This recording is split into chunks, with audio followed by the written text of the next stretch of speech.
Investing is like planting a seed. You won't see the results overnight. But if you keep watering it, you stay patient, and you don't dig and look at it, right? You don't sit and watch the plant grow every day because you won't probably see the growth. It's too frustrating. Over time, you will see it can grow into something powerful. T-minus 10 seconds. Welcome to the Journey to Launch podcast with your host, Jamila Souffrant. As a money expert who walks her talk, she helps brave journeyers like you get out of debt, save, invest, and build real wealth. Join her on the journey to launch to financial freedom in 5, 4, 3, 2, 1. If you want the episode show notes for this episode, go to journeytolaunch.com or click the description of wherever you're listening to this episode. In the show notes, you'll get the transcribed version of the conversation, the links that we mentioned, and so much more. Also, whether you are an OG journeyer or brand new to the podcast, I've created a free jumpstart guide to help you on your financial freedom journey. It includes the top episodes to listen to, stages to go through to reach financial freedom, resources, and so much more. You can go to journeytolaunch.com/jumpstart to get your guide right now. Okay, let's hop into the episode. Hey, journeyers. Welcome to the Journey to Launch podcast. I am your host, Jamila Souffrant, and I'm so glad you are joining me today. Today is going to be a solo episode where I am going to talk about something really important, necessary to reach your goals of financial freedom and independence, and that is your ability to increase your assets. And you do that by saving and investing. So we will be talking about the difference between saving and investing, why they are so important, why you need both, but ultimately understanding how the different roles in your life and your financial journey play out, and why it's really important to utilize both of them in your journey. Now, saving and investing are words that can be used interchangeably. You often hear, if you have a goal, usually it's financial goal, it's going to be something involving saving for something, or maybe investing for something, investing for retirement, saving for a car or a purchase or an experience. We have these goals that we have for ourselves. And it's important because when I talk about what I call the FI formula, where it is understanding the cash flow, the inflow of money, right? Everything starts from your income. Income is money that you're bringing in, that you work for. Eventually, that's how you start out. You have to work for the money you're bringing in, but you have to convert that money into assets. Assets meaning things that can produce income for you to live again. So that's going to be through typically investing, but you also need assets in terms of saved money. It's so important because there's no way this concept of financial independence where you don't have to actively work, where your investments and whatever assets you saved up are basically what you're living off of. There's no way for that to work unless you build up your assets. And so this is why understanding saving and investing is so important, and knowing the difference is so important, because they're like cousins. They are related, right? Think of your favorite cousins and cousins that you have. They're related, but they're different, and they have different maybe purposes in your life, or different personalities and roles. And so understanding and knowing their roles, you know when to call on them, or when you're going to hang out with them for certain things, knowing, okay, I'm going to bring this cousin here, but I can't bring that cousin here because I know how they are, right? Same thing with saving and investing. We're going to go through that. Now, early in my life, I was blessed to understand the concept of saving. And I know that's not necessarily something that is a habit for everyone that has been developed, but because my mom, being a single mom coming here from the island of Jamaica and having me so young, and also just having the mindset that she had, along with my grandmother, they were big savers. And I don't think they had a choice, because they had to utilize the little resources they had in order to make a way for themselves, in order to survive and then thrive. When they started to work their minimum wage jobs or bringing in a little money, they had to find a way to work to make an excess of what they had. Meaning after they paid their expenses, they had to have additional money to do other things to get them to the next level in life. And because of that, I saw that happening in real time as a little girl. And then they told me saving is important. It doesn't matter how much you save, but you need to save something. And I remember my mom taking me to open up my first savings account when I was 5 years old. And I remember anytime I got money for my birthday or Christmas or just anything that came into me as a child, it was, okay, you're going to save maybe $1 of that. It was always you saving something and putting something aside. That carried through to when I started working my first jobs at summer youth at the age of 14 and so on, and never ended. And because of that, it did put me in a good position because as I started to make money, and even if it was a couple $100s a month through summer youth, or eventually when I got my internship with Inroads in college, I was making thousands of dollars. I would still act like I didn't really make a lot of money. I would spend on the necessities, but then I would save a majority of my money. And saving allowed me to buy my car, buy my first condo at 22 years old. Now, I did have help from my mom. She did give me a portion of the down payment for my first condo. Very blessed with that.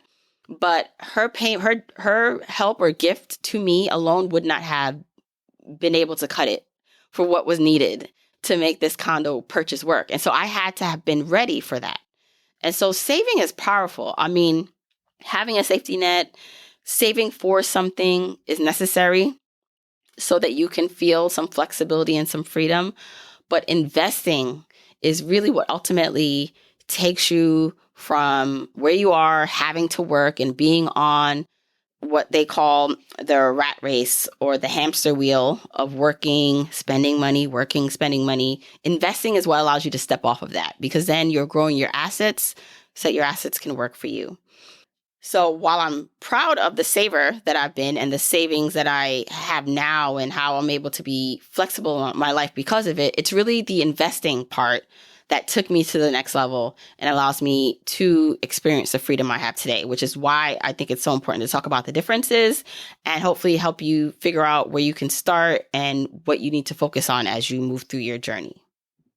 So first, let's talk about what it means to save, what it means to save money. Saving money means putting money aside in a safe, easily accessible place with little to no risk. So that is putting money into something like a traditional savings account. You could put it on an online bank, so a high yield savings account and other forms, right? But typically these accounts, and I'm just going to keep it really simple right now, just savings accounts are traditional. There's no risk. They are FDIC insured. You can get your money quickly from it, whether immediately if you go to an in-person bank or dealing with an online bank. Now, usually because there's not a lot of risk, meaning your money is safe for the most part, it's not being invested, it's not going to fluctuate. If you put in $20,000, it does not matter, let's say to a savings account. It doesn't matter what the market is doing, what stocks are going up and down, your $20,000 will be there. It's guaranteed. There's no risk. But because there's no risk, you're not making any money from that. There's no really reward in a sense where the money is growing for you. So on average, the return for a traditional savings account can be as low as 0.05 and sometimes up to 0.25. And that's a traditional savings account. Now, if you are looking at high yield savings accounts, which are really great and helpful because while it's not investing, it's more of a way your money can grow faster than a traditional account. You can actually see more of a return around 3 to 5% return on your money in an online yield savings account. So the difference again, or the key thing about saving is it's low risk, easy accessible, and safe. And usually you're putting your money there for short-term goals, emergencies, or known expenses that are going to come up over time.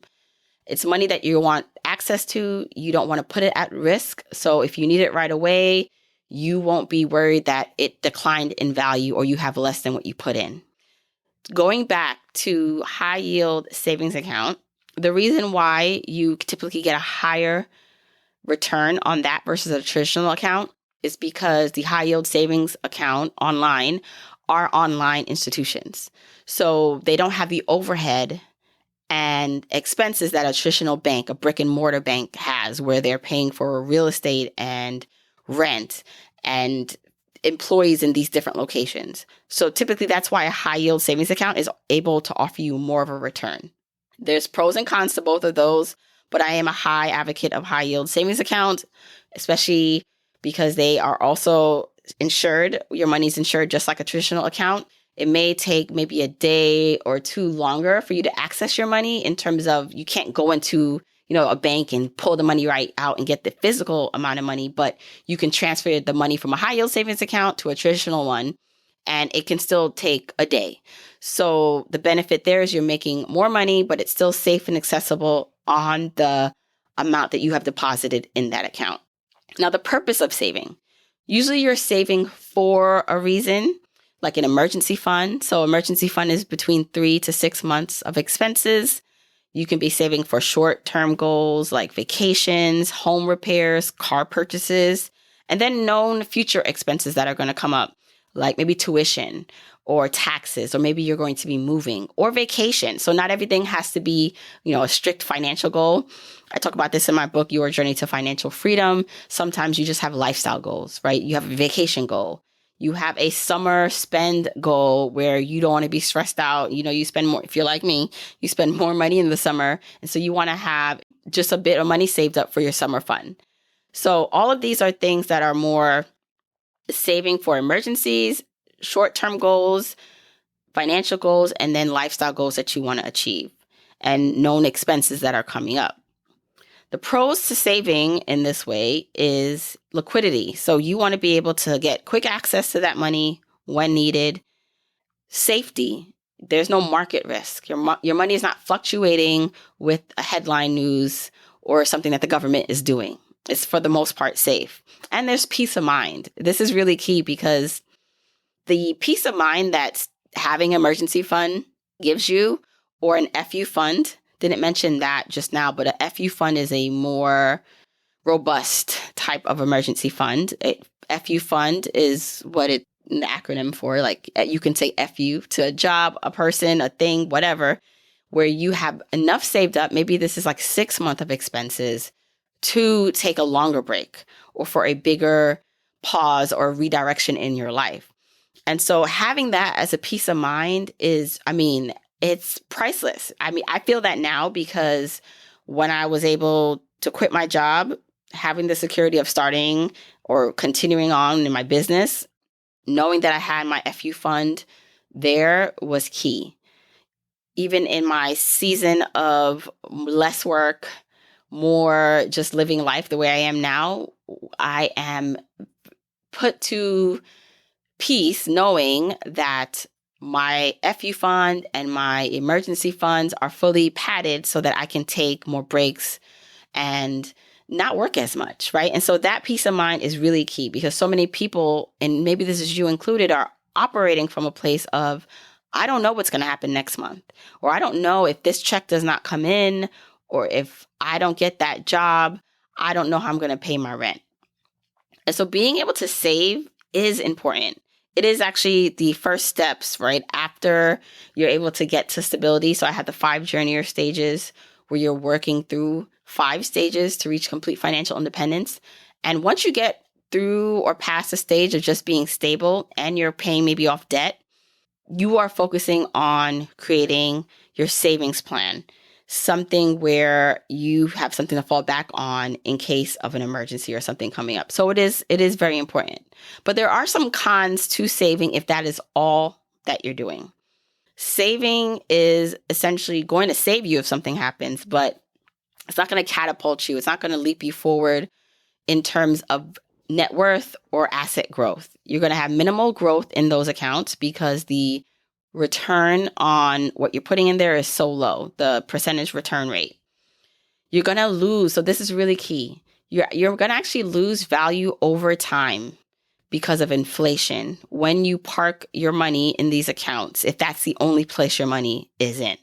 So inflation, meaning just the cost of the items, if you want to put it in this terms, how a pizza, right? I remember back in the day, my favorite pizza spot, the pizza used to be $1.25. Now that same pizza, that one slice of pizza is $3, right? It's the same pizza from what I'm aware of. Maybe the ingredients changed a bit, who knows? But it's the same pizza, but it's more money. And that is because all the other costs of goods have gone up. And that's called inflation. So let's say you saved and were blessed to save $100,000 10 years ago. And you're like, well, I'm just going to keep it in my traditional savings account that earns maybe 0.05%. I'm just going to keep it there. That $10,000 10 years ago cannot buy the same amount of items that today if that $10,000 stays in the account for the 10 years.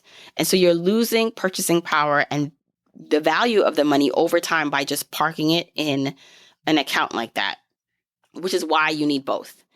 And it's really saving is not meant for long-term wealth building. It's meant just to save you in cases of emergencies and for you to fall back on, but it's not going to get you to true wealth because of the little risk and little reward that comes with that. So for me, like I said, yes, saving helped me build my emergency fund and my FU fund, and having those habits were super helpful. And it gave me the cushion to take bigger steps in my life, quit my job, start a business, work less. But it's the foundation for financial freedom. It is not the launch pad to financial independence, if that makes sense. It's the foundation. You need it, but it's not going to get you there. So the thing I want you to think right now about for your savings is, do you have savings goals? What are you saving towards? And do you have a clear cushion for your emergencies? Because they are important, but understanding that that is going to be different from actually building wealth is key. Now, what does it mean to invest? Investing is the idea and means of putting your money into assets that grow over time, like stocks, bonds, real estate. They grow and have more of a potential return for you. But because of that return, the more return that you will get from those assets, there are more risks. So the same way that your money can grow, you can also lose portions of that money or asset also.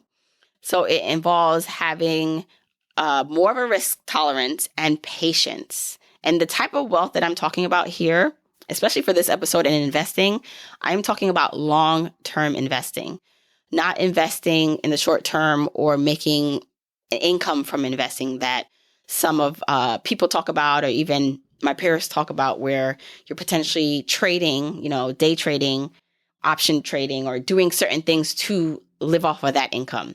That is not the investing I'm talking about here. I'm talking about long-term investing where you are parking your money for decades and decades. Now, the purpose of investing: building long-term wealth over time, beating inflation. So that inflation that I talked about, if your money is sitting in a traditional savings account, and I'm actually going to give you an example with numbers versus if it's in an investing account, the potential of what that difference is, you can beat inflation potentially. And you're creating more financial freedom as you go along because of the growth and the potential for passive income. Now, just to give you an example of what a difference can look like if you are putting the same amount of money in a savings account and then the same amount of money in an investing account. I actually have this example in my book. So class, if you turn to page 269, but really on page 269 in my book, I give this example where let's just say you were to just put $10,000 into a traditional savings account for 20 years and you never touched it for 20 years. And it grows and I actually gave it a more generous rate here than traditional 0.05 rate. I did 0.25% rate. Let's say that $10,000 sits in there for 20 years at a traditional savings account at a 0.25% rate. That $10,000 will grow to $10,512 over the 20 years, right? Now, if you invested that $10,000, just the $10,000, and you never even put any more new money into it, over the same time period, 20 years, with an average return of 8%, you'd have $46,610 instead. So the difference is you gaining $512 in a savings account versus $46,000. I'm just going to round it down, $46,000 in an invested account because of the difference in rates. Now, of course, I'm going to have people who say, well, that's like if by the time you take it out, there's no dip in the market or there's no crash or whatever, all these things that are potentially can happen when you invest. But the difference is staggering. And again, remember, we're talking about long-term investing and putting our money away for the long haul. But the money that you get in return over the same amount of time, if you're not intending to use it, if you don't need it, is so significant and just can't be ignored. So that is the difference with how you beat inflation with investing and build wealth. Because, I use the example of $10,000, but even if I'm using smaller numbers and you're investing over time or saving over time, the difference is still one where you cannot afford to not invest.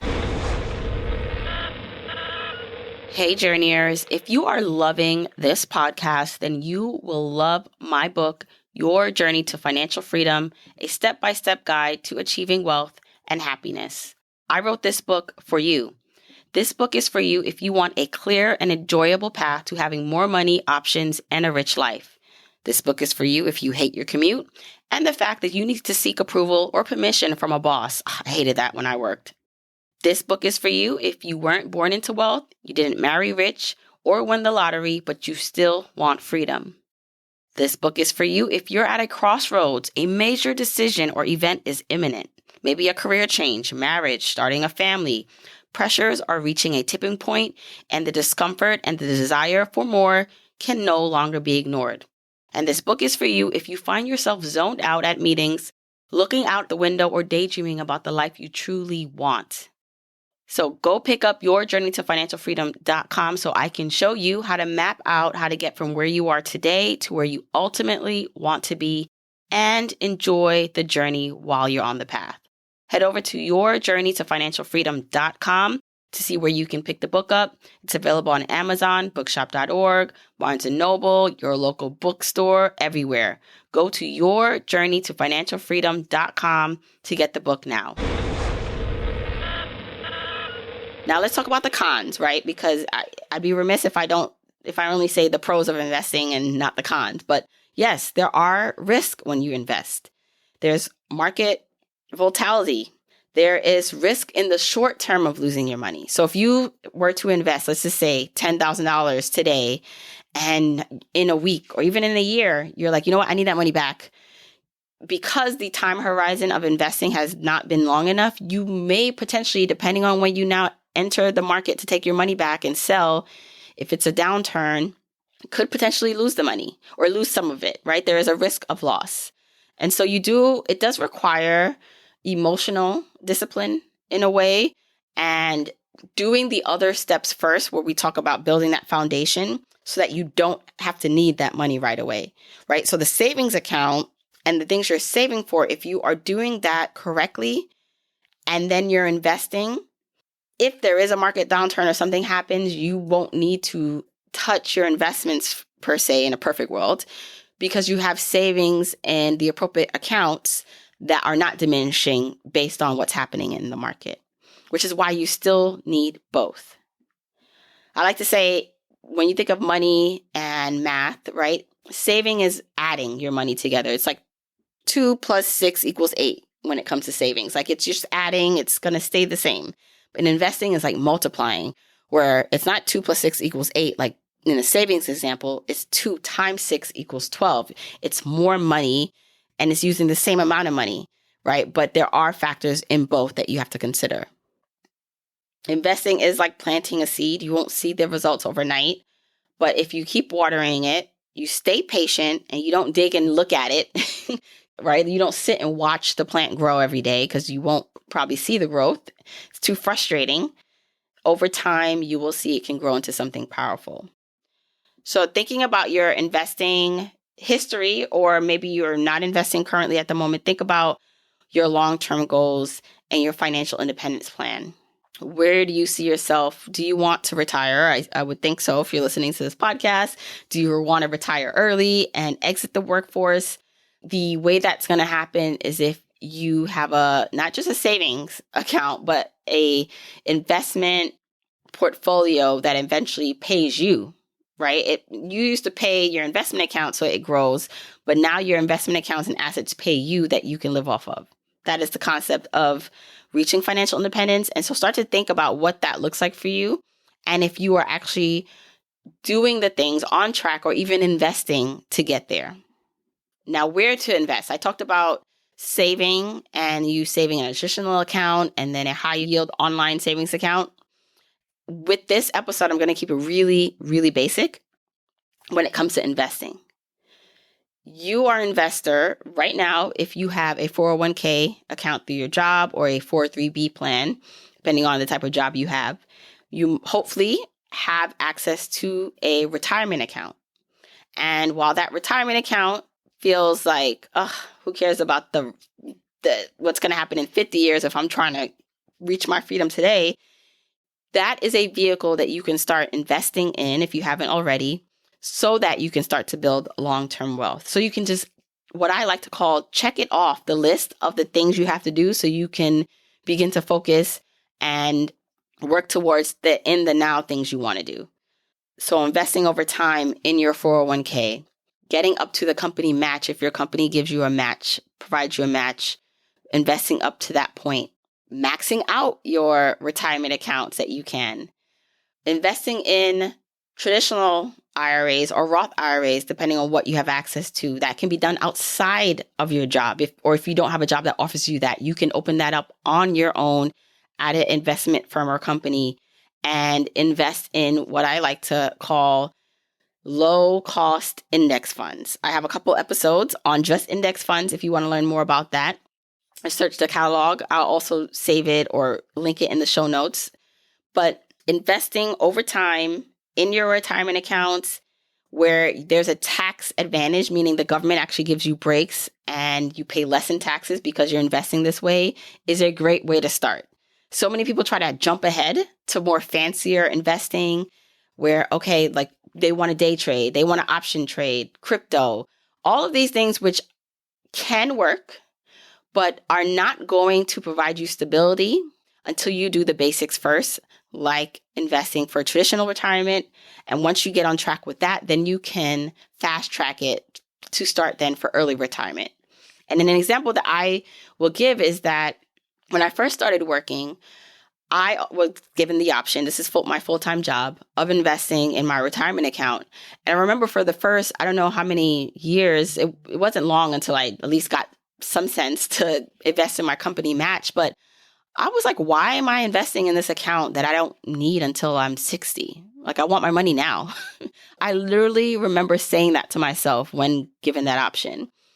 And as, I started to just get a little bit more mature and older, I realized, wait a second, at least invest up to the company match. And it wasn't until I found out about the FIRE movement in my early 30s that I was like, wait a second, I need to be investing and maxing this out. Like, first of all, I am privileged enough where I'm making enough where I can max this out and still feel like I can live my life. So why not? And once I started doing that, the trajectory of my wealth changed very fast.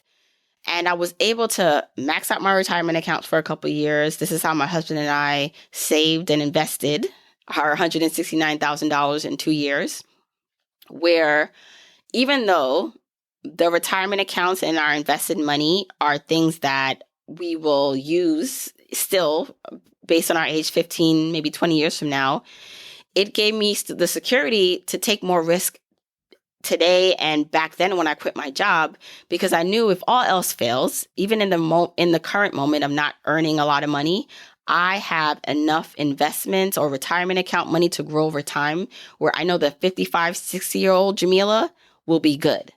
So it took a lot of weight off my shoulder and allowed me to take more risk by investing in the long term. So I want you to also think, if you are also one of those people like how I was who thought investing long term or in retirement accounts it's for something that's so far off, I won't see the benefit.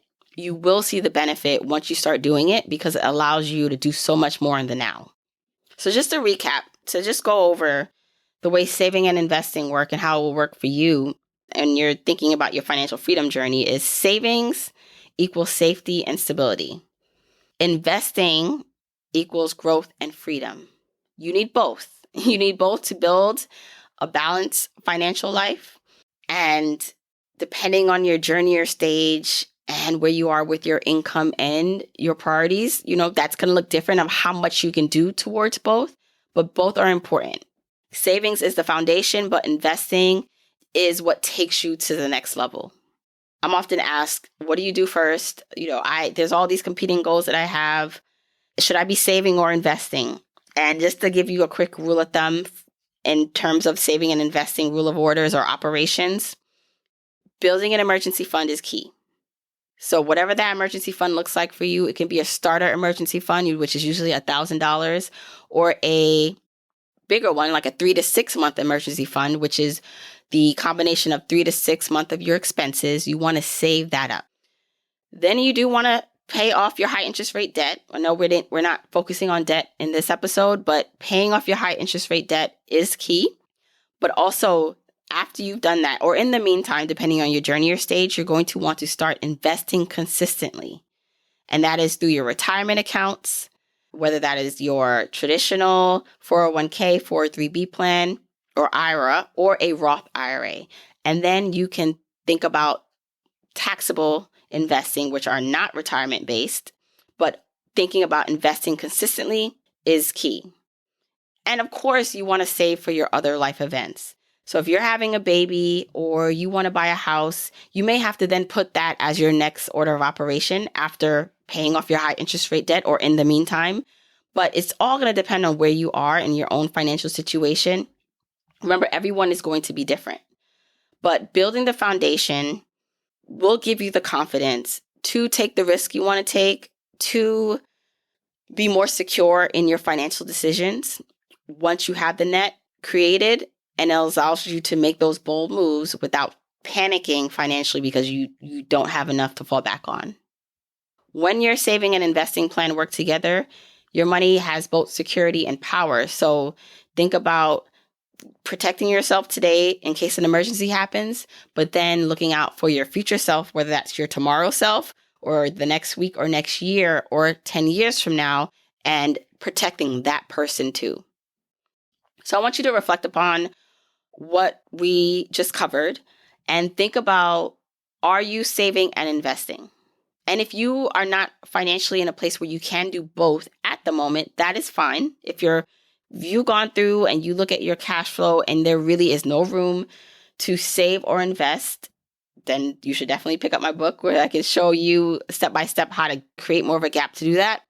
But really look through at what you're doing and see if you are saving appropriately and investing appropriately for the stage of life you're in and for the goals that you have for yourself. Don't overcomplicate this.